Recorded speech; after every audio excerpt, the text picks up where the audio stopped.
Well, what this is going to be a fun conversation, I already know, just because we've met with Gary and Lisa before and had conversations with them on a variety of different topics on their platform or on ours, and so now it's a chance to kinda collaborate again. Because Gary, you reached out and said, "Hey, what if we look at some frameworks on just 3 aspects that can help kinda give a gauge of how your marriage is doing?" And let's set the stage for it, Gary, then let's jump in.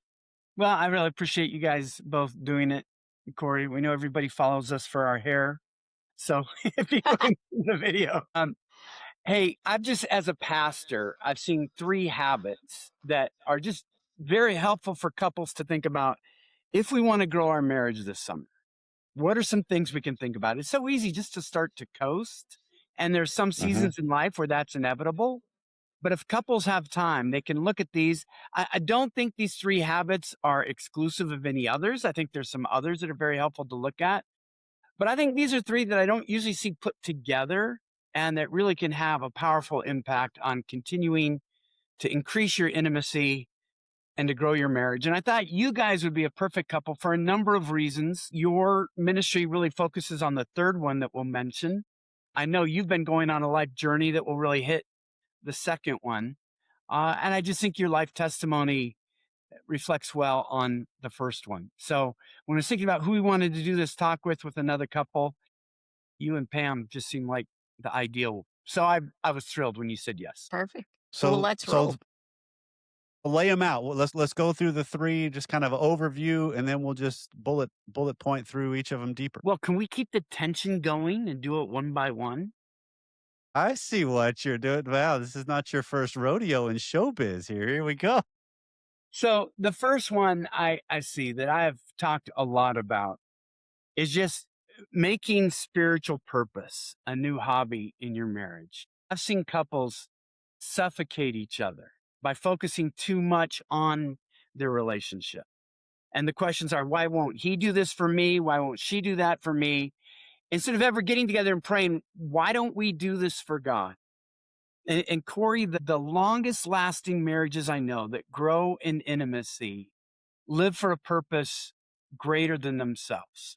They're not just deciding to make each other happy because I know I can't. I can't keep Lisa enthralled for 50 or 60 years. We've been married for 42. Well, that's kind of you. But you were created for a purpose greater than just being my wife. And we were with a wonderful couple in Boston a week or two ago. And Lisa, Yeah. you had a great. Well, they're about to celebrate their 30th anniversary. And for the last 15 years, maybe, every year they find 5 to 6 newlywed couples in their church and spend an entire year with them. Once or twice a month, they're coming to their house. Doug's a fabulous cook. They're making them amazing dinner and they're going through sacred marriage. And he said, I've been through that book like 15 times now and I learn new things every time and it's really impacted our marriage. So focusing on these young couples' marriage has helped their marriage. Yeah, it's pretty amazing. That's fantastic. That's fantastic. And isn't that just what happens when we put in ourselves into someone else, right? When we give our time to something else and doing it together makes that. Think we see that with Reengage and the marriage ministry we have at church. And it's been so edifying to see couples that have come in that have been in such a hard spot and now they're leaders and they're diving in. Just last Sunday, we talked about, or 2 Sundays ago, what are the God sightings you've seen this semester? Mm. And those couples that had come in a few years prior in shambles and they themselves were on the verge of divorce. And now they're diving in every semester, leading couples through this and getting feedback from people that they helped 3 years ago that are now just, thank you. We're focused on the word now. We're focused on our relationship with God. And that has brought the relationship together. So fantastic on this couple that you're with that's diving into newlyweds, because what a great time to start on that. I went to a Reengage graduation ceremony. If people don't know Reengage, you go through it, and then they often have a ceremony afterwards where they celebrate it. And I'm always struck, Pam, by how it's the mentor couples that feel like their Mhm. marriage has been renewed more. Uh, Yes. it's wonderful things for them. Mhm. Exactly. And the night that all this was coming up was a celebration night. It was the graduation celebration night. And Corey said, well, tell me your God sightings at our leaders meeting beforehand. And that's where it was. It was just this encouragement of these leaders that they decided to focus on that and have spiritual purpose together. I think you're spot on with this. But it's not just working on marriages together, right? Because you talk about the couple that helped in their youth group and that Yep. strengthened Right. marriage and just any purpose together. Yeah, I think there's a lot of applicability to, like you're describing, Lisa, that one of the things that Pam picked up from best friend of hers as it pertains to parenting is started adopting a prayer of God parent my daughter through me, right? And Mm. so you kind of see this idea of there's something larger than me that I'm working towards as it pertains to obviously a child, because I think that's a natural thing from a parent, right? We constantly want well for our kids, but then there's an element also of, okay, wait, what's the bigger thing here that rather than just what I want for them, what do you want, God, for them? And then that also then dovetails into, Gary, we used this was way back in your archives. A being a God-centered spouse little segment you have is on video is one of the teachings we will sometimes rotate through in our re-engage ministry at church. And that's that same kind of concept of God, how am I being somebody that is walking alongside Pam and her walk rather than just how it impacts me? How is she Percent. impacted for the larger, what does she want for her? What does she want for her spiritual life? What does she want for her ministry, her work, her serving, all of that? And how do I orient alongside that? Because I think anytime you can put something bigger than ourselves, it just changes our perspective dramatically better. It keeps us from the doom loops. And I'm sure you have this more as a counselor because you do counseling full time. I'm just, sort of a hack pastor when couples come in. But it's that, again, how do I get my spouse to do what I want them to do? And I'll never forget just a sobering time of prayer when I felt like God warning me, Gary, you're trying to turn Lisa into a love Gary like he wants to be loved machine, which is appalling and narcissistic and not what I want to do because before she's my wife, she's God's daughter. And the best way I can love her is to release her, to support her, to encourage God and not me. And the more I do that, I think the more satisfied I become in my marriage. Because then what we start to receive is genuine. It's like it's them actually giving it rather than they're doing it the way I want it done, which always still in the back of my mind puts in, well, they're just doing it because that's what I want. And I can always dismiss what they're doing because I've been so adamant about how. Yeah. So, what do you think are some practical ways people can put finding purpose in their marriage into practice? I think just spending some time. What are the gifts that God has given us? What are the resources that God has given us?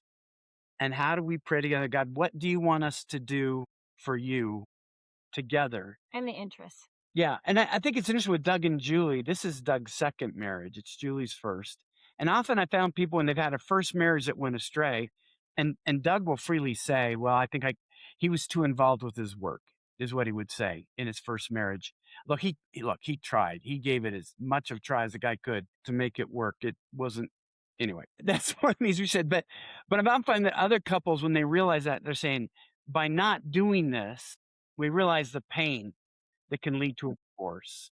So how do we have Mhm. a different purpose in this marriage? And we've seen it. Like we just spent the weekend with Jennifer and Phil Rothschild. Jennifer became blind in her teens, has this large national speaking ministry and book writing and whatnot. And so we've seen how Phil just supports her. He's walking her up on the stage, how he's helped with her books and marketing some of that. That's his background.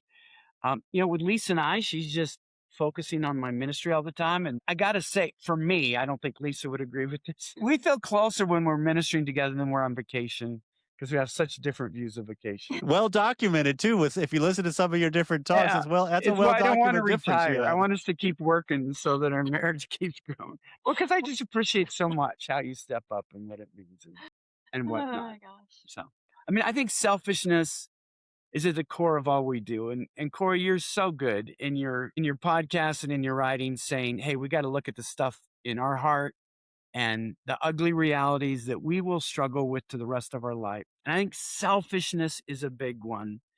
And the response is, well, it's okay to meet with somebody like you and say, how do we change this dynamic in the marriage? Or how do I express this legitimate desire to my spouse? It's not neglecting the spiritual purpose and saying that really needs to be driving our marriage going forward. Yeah, because I think if we can take ourselves out of the center of the equation, it just puts pressure better in the dynamic because otherwise it's unbalanced. Well, I think for some people, and some of what we've talked about may sound overwhelming for some couples, like going to some official ministry or something. I think with so many couples, it's just as simple as starting to pray together. And because that's not a practice they've been in. And so to start off with that, if there isn't really much of any kind of spiritual thing you do together except get in the car together on Sunday morning and go to church, start with prayer. Start with prayer. It's not always in a ministry context, right? It could be in a sport context or in a where you're bringing, I guess, what you have in Christ to that Yeah. and making it more of a purpose in ministry in Yeah. whatever context it is, work or a business Well, you own or in Houston, we knew a couple, their restaurant was their ministry. They hired Yeah. people, they shared the gospel. They were, I mean, Yeah. Mhm. they brought in young people that had a difficult thing. Just had dinner with a couple. They run an auto repair shop and they have great opportunities just to work Mhm. with people because of that. A couple that I know here in Colorado realized that our church was really lacking for singles in their 20s that weren't married. And so they just said, we're just going to start having them in our home once a month. So there are a lot of different ways through business, through Yeah. ministry, but just saying, hey, we have a heart for this demographic and we can do it. I want to stress if a guy is working 50 or 60 hours a week and his wife is working and they've got 3 kids at home, that's probably their ministry. I don't want to put a ministry Another obligation. thing on their Yeah. Yeah. But but to view it that way. yeah, yes. We support each other that way. That's a fantastic perspective to share for, everybody that might watch or listen to this. It can be overwhelming sometimes too. And just getting a perspective shift of, you know what, my home is my ministry. Yeah. Yeah, Mhm. We need a that's lot of powerful. seasons. But I know there are a Mhm. lot, and I know in your academy, there are a lot of people who are empty nesters or close to it. And that's why I think it's a good time to say, okay, maybe we don't have to work anymore and we're retired. So what can God do to help us? And if that even means moving to retirement ministry in Florida and saying, hey, Mhm. we're going to reach our pickleball partners or whatnot. It could be something as simple as that. But I think it can just be a shot in the arm for a marriage that's become too selfish. Mhm. Absolutely. The second one that I really wanted to talk to you about, because Corey, I know this has really been changing you a lot, and it's been kind of the stories of Lisa's life. And I've just noticed as I'm getting older, is not just focusing on our marriage, but focusing on physical fitness and the difference that makes to your relationship. Because they really are tied. Mhm. I think it's fascinating because there are a lot of studies that show the benefits that marriage has on your health, right? So people who are married tend to live longer, have fewer strokes or heart attacks, or they recover from them faster, less stress. There's just a bunch of those. But I always want to flip that and think about how does prioritizing your health benefit your marriage? What have you seen in yours, Corey? Fill it out. So there is a different energy and vibe that happens, I think primarily because of just the way it's impacting me and how you can't help be influenced if you live in close proximity to somebody, right? I mean, there's impact on our choices, either positive or negative. And Pam kind of, you maybe don't even think of it this way, Pam, but Pam made a comment in our 40s. She just made a dedicated, I want my 40s to be the healthiest decade. And at that point, I was So playing far. basketball a bunch. Well, fair enough. And I was playing basketball a whole bunch, and I thought I was doing fine. And then we got smart on how we choose to what we choose to eat, and then I got into the world of running within the last year, and realized I still don't know everything about this, and need to keep learning and enjoy the intellectual side of it too, of just learning the stuff as well as the physical component. And now that's adopted in my strategy is I want the 50s to be my best decade so far. And so far it absolutely is. on just overall health and markers in blood work, and all of it is just so much different. And so there's just a different energy that comes from it and a little tension that comes from it at times between Pam and I on just because it takes time to really look out for that. But there's a dialogue surrounding this that's been so much fun. And even some of the runs we do together, so much fun. Yeah, I'm passionate enough about it that we've incorporated it into our premarital counseling. Just a little part of one session, just talking about the habits you set now are going to impact your family from the very start. We're talking fertility issues, Mm. um, healthy pregnancy, and dads are not off the hook. I just read a study on how your sperm is like renewed every 3 months. If they spend 3 months pre pregnancy planning, the health and weight of the father is very impactful on the future kind of health and fat cells in the baby. I mean, it's so fascinating. Hmm. Interesting. And so starting now, something like 60% of kids' meals are processed food. Well, how do we set patterns now so when we have kids and life gets busier, that's not the case?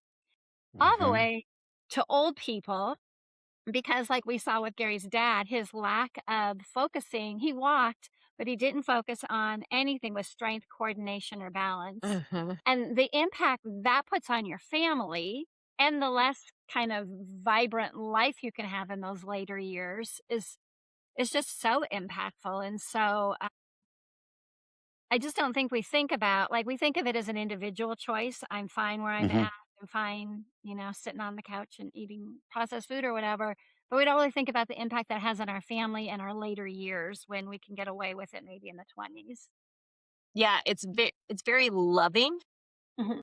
It's a loving thing to do to take care of your health, Mhm. mental and physical. Yeah. And we think of, Corey started this ultimately back in 2021, but it ramped up with the running and how he eats after seeing our moms, specifically his mother, and just that slow decline. And to Lisa, your point about just a lack of a vibrancy of life, in that last decade. It's not everything is self induced, but there are things that were self induced. Sure. And we want to love one another better and love our kids better by not putting that on them. Sorry, And Gary, I cut you off. You were going to we've say something. adopted from that book Outlive that we want to not just we don't lifespan is one thing, but health span is what I can impact That's more with my Yeah. important. choices right now. Exactly. Yeah. Is how do I have a much longer health span is the goal. And it's one of my appeals to couples in their 30s and 40s is that it's so much easier to get back into shape and maintain your fitness in those decades. Because if you let yourself go a little bit as you get older, like me now in my 60s, it's just so hard. It's like, I'm running and I fall and mess up my wrist, or you get a knee injury or whatnot. Hmm. I was doing 2 marathons a year through my 40s, and it was just a whole lot easier. And I think when you stay ahead of it, it's Hmm. just so much more preferable. And for me, it impacts how I manage stress so that I'm going to be more patient with Lisa. I have more energy, undeniably. I just have a better bead on life. I think it's healthy to get outside. I've never liked what I call treadmills.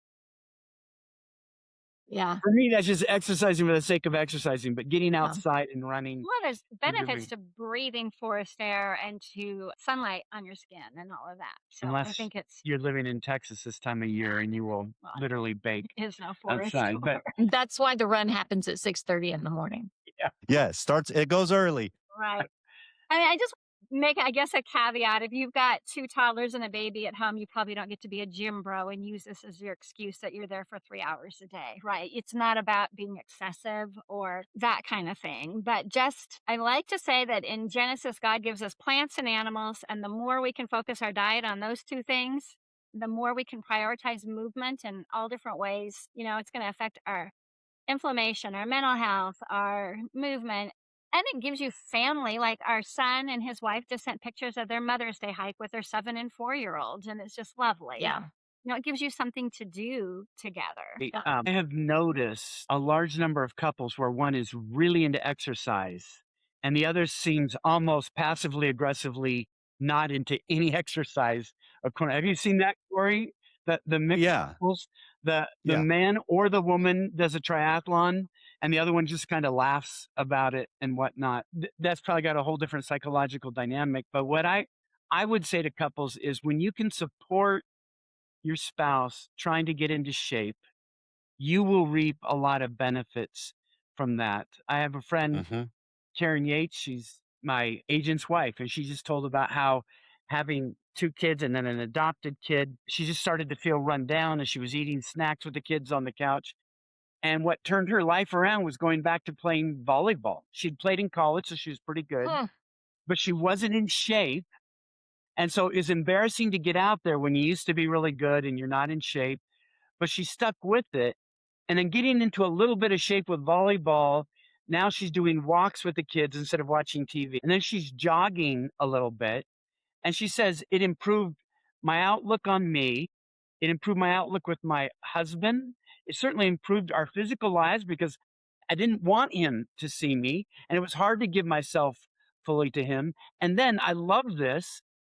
Not only did she have energy to be there with her kids and her husband, she became part of an international adoption ministry, helping Hmm. couples adopt kids internationally. So now she's doing the spiritual purpose thing as she's Yeah. getting in shape, but she needed the Mhm. energy to do that. And so this summer, as the summer comes around, some couples might think, maybe we just say 4 days a week, we're gonna go for a Mhm. walk together, or I'm gonna watch the kids so you can play volleyball or you can do basketball, but you're just saying, "You know what? We just might feel better about ourselves, our lives, and each other if we just get in a little better shape." One other, I guess this might segue into, not to give anything away, your final point, but the impact of all this on your intimate relationship. Because when you exercise, it's increasing your nitric oxide, which increases blood flow. Eating a nutrient rich diet is going to improve your cardiovascular system.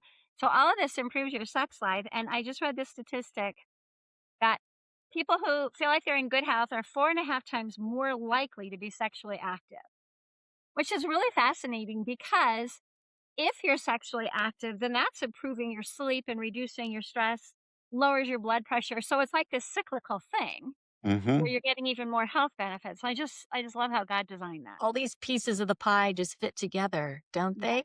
He Yeah. just made it so well.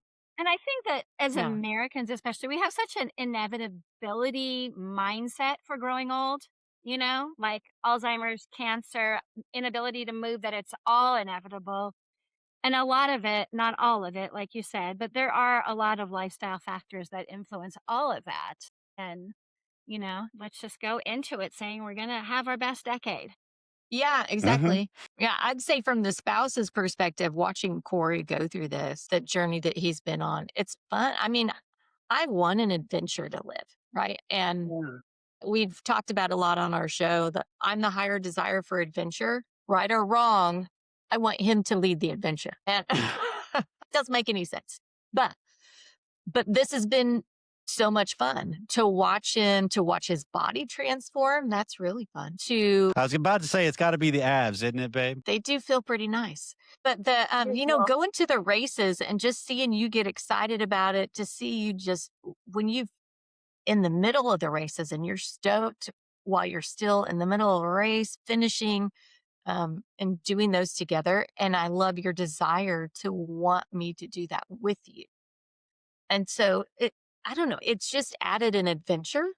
And I'm like, who doesn't like some kind of adventure? So, to your point, Gary, hopefully people that are listening, the ones that are sitting in that spot of, I'm going to be more defiant the other way because you're doing this. Well, obviously there's something deeper going on, but just an encouragement to just open the eyes to, you're on this same team together. Do you want this to be an adventure that you both get to go on, or only that one of you gets to enjoy? Well, and setting your kids for that kind of Mhm. Totally. life and Totally. Leading by modeling. example. Yeah. It doesn't have to be the same adventure. Had Nope. said it No. before we got married that Lisa and I would do a marathon together. We've done a 5K together. You walked it, I ran it. Yeah. I'm like, I don't remember So doing a 5K. Not a Yeah. runner. Yeah. But look, you do exercises every day. And I think you release each other to do that. If you're watching some of the Mhm. kids so the other can do that. And again, I know people are saying, but we're so busy. But here's what I like about the three habits. We've talked about two of them. Well, just reading the classics. They say the best way to fight the vices is to grow into the virtues. If you're spending time praying together and serving the Lord, and you're spending time keeping your body in shape, you just have less time for the online gambling, the Netflix streaming, the social media streaming, other things that are just, I think, these slowly negative habits that just make you feel like a Mhm. slug. You just don't have time to engage in. And I think it's good. I want to have a life where it's taken up with good things. And so at the end of the day, I want to go to sleep. That's what I loved when I was marathon training. Man, by 9 o'clock, I didn't have any energy to do stupid things. I just wanted to go to sleep. You're like physically, mentally, and spiritually tired Yeah. if you live Mhm. that. Yeah, which I think is good. And I think the only last component to this point, Gary, is one of the things I've realized, and it's been, I think, even more confirmed over the last year of getting serious about the running, is the mental and the internal discipline Yes. is so much more profound and evident in the way I handle my day on everything. It's not just the dedication of, "Wait, I'm gonna run today because the plan calls for it, so I'm gonna do it."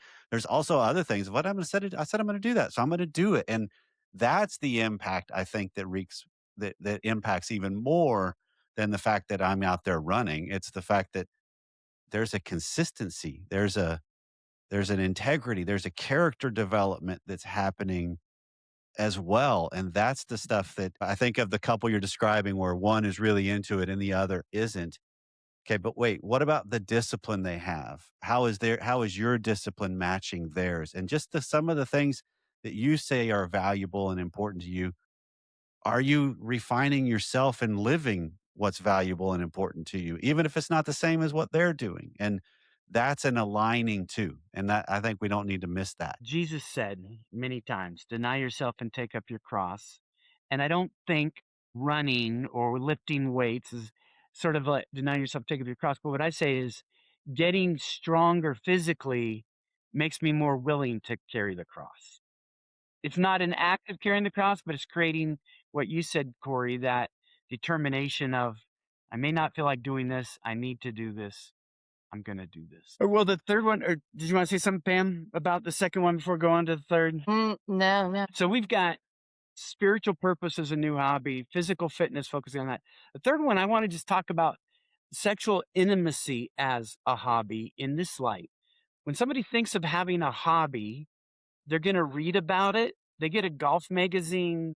They look at YouTube videos to restore the car, or they watch shows about antiques. It means you talk about it as a couple. You might go to some conventions where they do that, but you're investing time. And I think for me, it's just, I don't want to get too personal here, but as I get into my 60s, sometimes I wonder if I'm drifting more into responsive desire with a lifetime of being spontaneous or initiating desire, where if I just let immediate desire determine how frequently we're intimate, it might not be what our marriage needs, and it might not meet Lisa's needs. And so I want to say, if of all the hobbies I could have, if I'm convinced how much physical intimacy can enhance a marriage, and I think over 40 years we know that, maybe I'm going to say, okay, am I devoting enough time? Is it just becoming this, it happens when it happens? Or do we need to have a conversation at the start of the summer? Do we have goals? Do we want to read something new? Do we want to focus? Do we want to go back to some back episodes of SMR and see what issues we're dealing with? But just doubling down on that aspect of the relationship instead of just passively letting it go along. Yeah, Corey. I mean, obviously this is what we do for a show is how do we keep this as a priority and not just an obligation? Because I think that's the distinction that I'm hearing in this of how do I orient towards something? Because I think most people all believe or have some sort of understanding of they realize it's an aspect of marriage that's a good thing. And even if you're coming into this and your experience thus far hasn't been as far as your sex life, there's all kinds of trauma surrounding it maybe. There's still an element deeper down in our soul that knows this is intended to be a good thing. And so the way I adjust to create something better is the intent and the manner in which I approach it. And I think that's what you're describing here of how am I making this not as a something on the to-do list, but something that I could be intrigued with, that we could have conversation. Because even if there's a couple out there that has never even talked about this, and now they start talking about it, that's still going to improve their connection. Even if you're not actually having more sex, you're going to feel more sexually connected because there's a mental component to this of just talking about. That's where we love the idea of how are we stewarding our sex life and asking that question on a monthly level. And then we even add in a couple of deeper ones of, like you just mentioned, Gary, if you look at the whole quarter of the summer, the 3 months, if you break it a year into quarters, what are you looking forward to this summer, Hmm. potentially with our sex life, with our vacations, with our family, with our money, whatever it might be? And then you could do it in reverse too. What was the highlight of our sex life the last 3 years? What stood out to you? And just kind of see where are we on this, and that gives us openings to see it through a different light rather than, "Oh, well, we gotta make sure this happens." When people have hobbies, they usually schedule things. Guys that like fishing, they're going to go to Alaska, in the summer, or they're going to find a lake if they're into fly fishing or whatnot. That's a river. Yes, sorry. Thank you. Shows that I'm not a fly fisher. But and then they read golf magazine, or they read fly fishing magazine, or they go to conventions for this or that. They might be buying special things that Yeah. tool. Or if a Yeah. is getting in trouble golfing, he keeps slicing, he doesn't give up golfing. He says, I want to order up a lesson, or then I want Yeah. to go to a special course. And so if this is a hobby, you're saying, hey, have we been to a hotel for a while, or we've had a weekend devoted to this, or is there something we could read about this that might help? Because what I see is other people getting into other hobbies, which are okay, but it's like it kind of replaces their connection time in their marriage. I just want to Yeah. say, is that making you happier that through the whole football season, you're far more into the stats of your fantasy football team? And look, there's a place for that. I don't mean to discount that. But then when I read like 50% of guys under 40 have online gambling apps, and so they're looking at the over and under, and they're spending so much time. I just want to say, is that as satisfying as pleasing your wife and connecting with your wife? Is this feeding your marriage, or is it taking away from your marriage? And I wonder sometimes because they're not focusing on the healthy habits, they've just accepted lesser habits. And at the end of their life, I don't know how satisfying it is that you won the fantasy football tournament 6 years, or that you made $272 in all of those years of online betting. And it's an interesting perspective when you do that because I think, to me, I think this is one of the most important. I think it's a very important thing is to think about your legacy. And when I get to the end of my life, what is it that was going to matter to me? And to put all my actions and the things I spend my time on into that perspective. I used to think I was kind of morbid for thinking that way. And then what was it, Corey? The comfort crisis. They go to that village and what those guys, the recommendation was to think about death 3 times a day or something like that. And it's this perspective of what am I doing and what's important. And when you look at all the relationships that you want to dive into and what makes each of those relationships. I mean, the sexual relationship is, I mean, your marriage, that's the only relationship, ideally, hopefully, that this act is happening. And you hope it's just creating something that is better between you, that gets better each year. I mean, we talk about physical fitness and wanting this decade to be the best one yet. Well, it's the same thing with sex. I I want my 50s, where we are right now, to be the best one yet when we talk about that sexual relationship. I And love your statistically, that's the case, is people in their 50s are the one that report the most sexual satisfaction in long-term relationships. hmm So keep it coming, right? Literally. I would say enjoy it while you can in this sense. Like, well, when my doctor told me after he operated on my knee last November, he said, "Yeah, I think your marathon days are over." I'm not sure I agree. My body seems to be agreeing with him at this point because every time I get some mileage under me, I feel like I'm taking 2 steps back. Fall and Yeah. But we don't know. You guys know physical things happen that can make Mhm. sex problematic. I don't know how aging works or whatnot. well, and And so even there are certain things you can't do in your 60s that you might have been able to do in your 20s. yes, yeah. Yeah, You I won't can't bend that way. get to the Kama Sutra without going to the hospital. Mhm. So, so I would say enjoy the season while you can. I'll always look Yeah. back. I'm glad I ran the marathons when I could.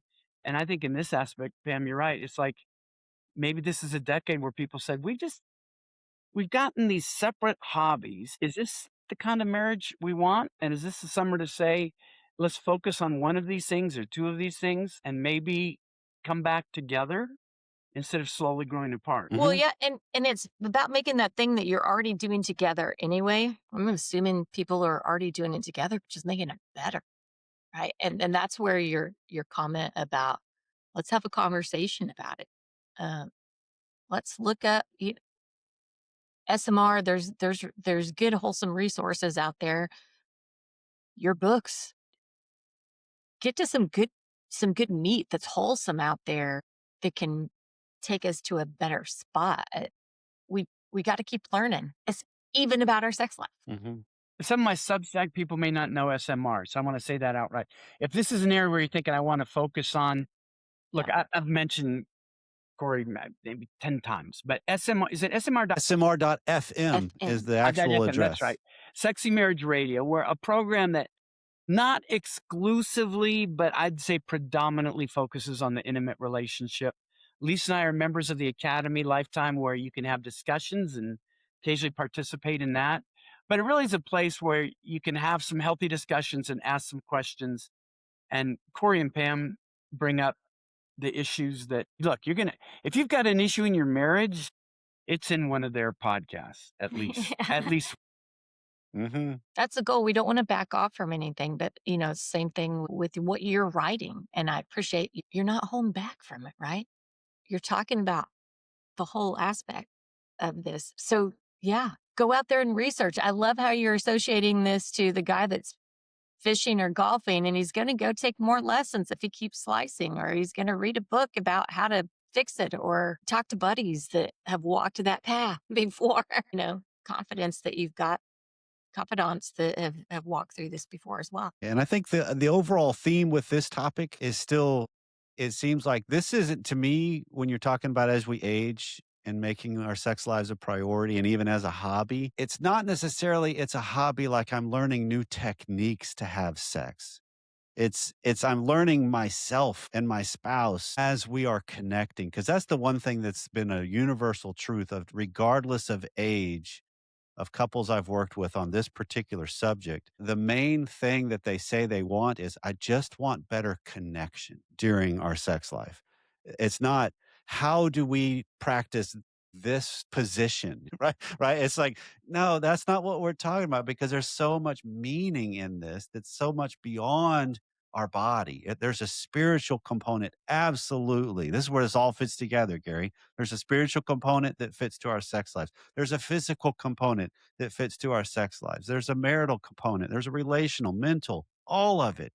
And I think as we grow together and evolve and realize more of life as we age, that the priority is just how am I more present and how am I more tuned in to Pam during this? For my case, how are we following the connection? That's one of the things I love from Schnarch's phrases is where do we have better follow the connection sex?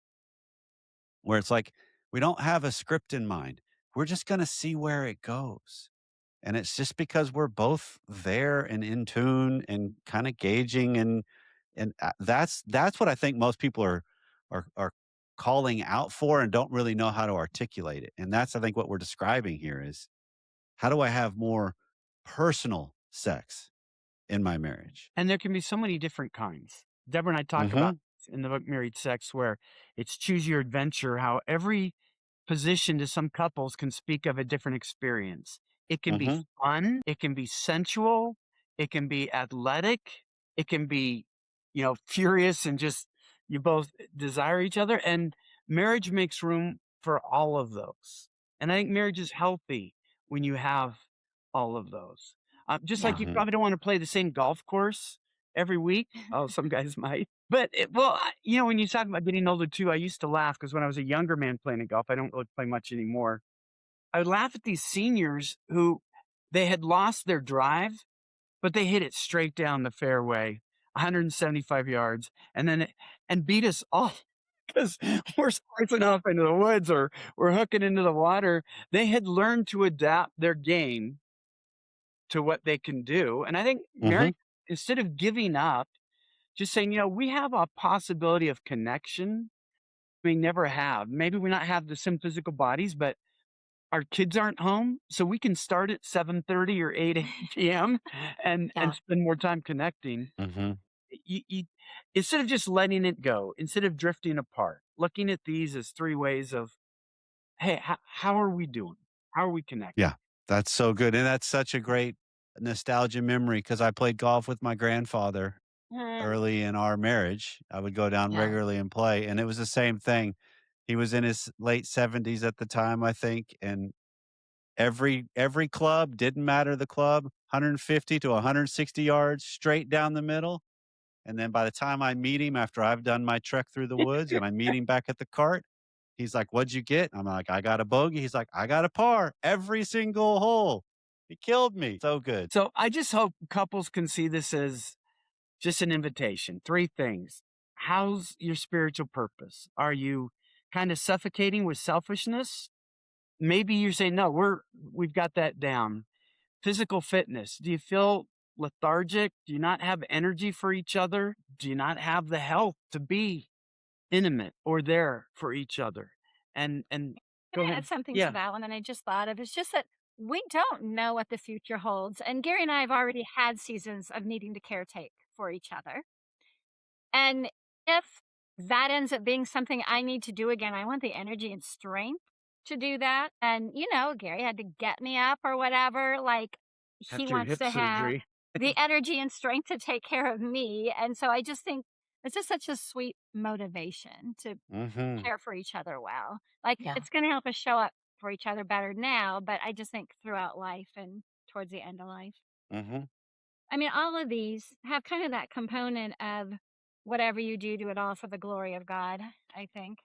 Anyway, I interrupted you. Mhm. No, I think that was a great point that I've always looked at it this way that you made an incredible commitment out of all the men on the planet.